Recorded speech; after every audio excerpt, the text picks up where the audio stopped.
ते कुटुंब आहेत, भटके नाहीत। मुंबईतील शाळेनं सर्वोच्च न्यायालयाच्या आदेशाचं उल्लंघन केलं।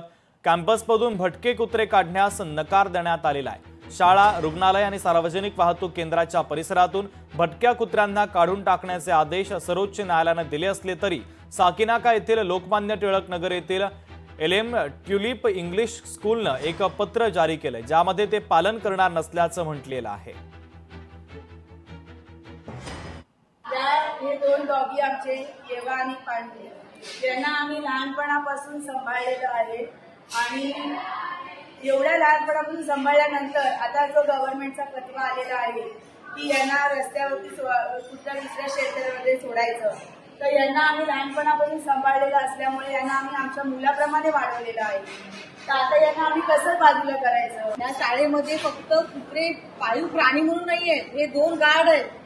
रात्री जेव्हा इथे आम्ही सोडतो ते मुलांची आता गव्हर्नमेंटच्या नवीन अभ्यासक्रमाप्रमाणे मुलांमध्ये एक मातृप्रेम, पितृप्रेम, भावनिक त्यांचा विकास झाला पाहिजे हे सांगितलेलं आहे। या प्राण्यांमुळे मुलांचा भावनिक विकास होतोय, त्यांना ही भूतदया मुलांना शिकवता येते। इंसान को नहीं पहचान पाता है, और ये लोग अपने वफादार जो भी खिलाते किसी को एक बार भी देख लेते हैं। लोकशाही मराठी ऐका, पहा, जागरूक रहा।